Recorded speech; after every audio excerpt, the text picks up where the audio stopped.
Randi. Hi, Batel. Hi, how are you? I'm doing amazing. How are you? Very good. Thank you for asking. I'm very pleased to have you on my show. I'm honored. You're welcome. Anyway, can you tell us a little bit about yourself? Yeah, so my name's Randi Zucker, and I've been flipping properties primarily in South Florida for the last decade. And we've flipped, me with my husband Adam, who's a licensed Florida realtor, we flipped nearly 100 condos and houses. Mm-hmm. Go ahead. And together we coach real estate investors on getting into the business as well. We currently purchase multifamilies, and I also own 3 hotels. The Palm Cove, that was always a dream of mine. So I own the Palm Cove Hotel in Clearwater. I own Isla Palma, Singer Island in Palm Beach Shores. And I own 3 Pines Lodge in Maggie Valley, North Carolina. Very and nice. I started by flipping a condo here and there. So there you go. So you're saying that the American dream can work with real estate, isn't it? 5,000%, and it's building a legacy for my family as well. I'm 100% agreeing with you. I love real estate like you do. I've been in it for 38 years, so it's amazing. Yes, I came to the United States 38 years ago, and pretty much right after we started playing with real estate. And we love it. Yeah, the moment I moved to Florida 10 years ago, I immediately dived into flipping. Where did you move from? New York. Oh, okay, another New Yorker. Yay. A Yankee here.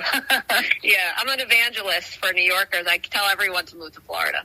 There you go. The best place to live in, especially South Florida. I agree. So let's talk about our topic today. We are talking about flipping. Flipping meaning, just for the audience not sure what it is, flipping is pretty much when you buy a property that needs renovation, you renovate it, and then you sell it for profit. Yes. Pretty much. Yes. Can you tell me what's the difference, or what's your experience of flipping both condos versus houses? And what was the biggest difference between them? Yeah, so I think there's a couple of differences, but it boils down to your price points. Condos are typically more affordable. Your construction expertise. So condos is an easier point of entry if you really don't have a lot of experience in renovations. Your creative control. So when you're in a condo, you really can't.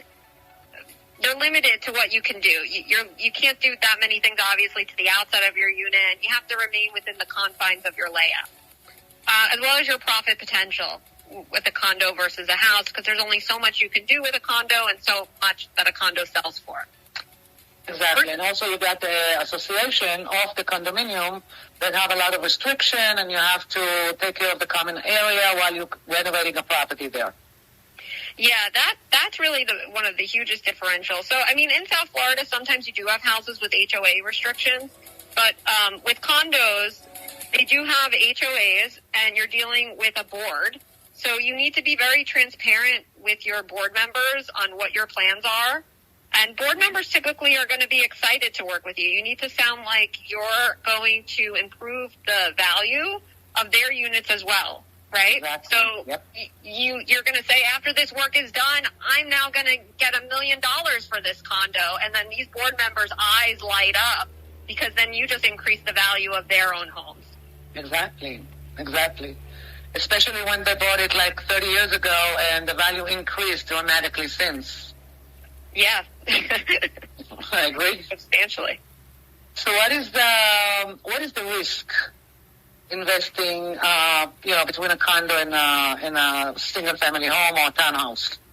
Yeah, so, I think condos is a less risky move because you're going to aim for, a base hit. So your point of entry will likely be less when you're buying a condo if you're doing this, as a first-time flipper, as well as your renovation costs.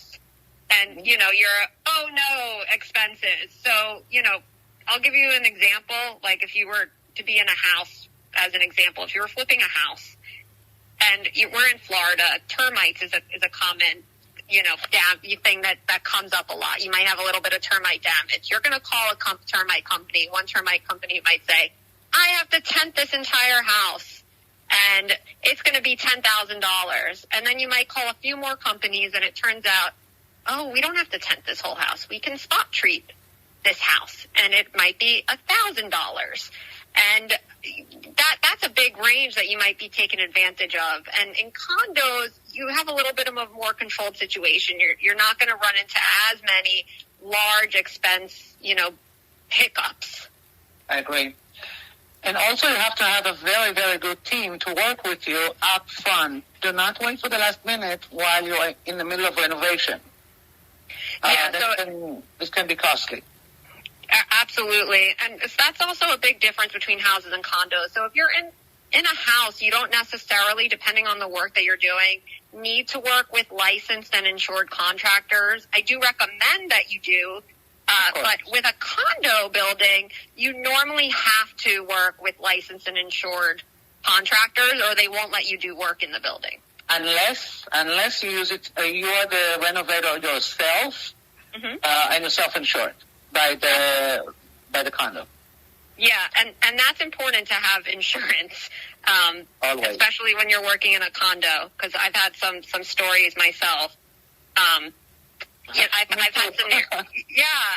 had scenarios where, they'll say that when I was replacing my kitchen cabinets, the unit next door, their glassware broke. There's always going to be a neighbor that's then going to say that the work that you did affected their unit. Even a leak can occur when you take off walls or something. Absolutely. So that's why it's important what you were saying, to have that license in place, because sometimes or insurance in place, because sometimes you might want to go through your insurance if you have to pay for damages done to a neighboring unit. Yeah, I agree. So to conclude that, pretty much, we're just talking in general, of course. You will give the phone number again at the end to those that want to attend your seminars in regard to flipping. But if somebody want to start, flipping properties, what tips can you give them as a starter, as a beginner? Yeah, go on Zillow every single day.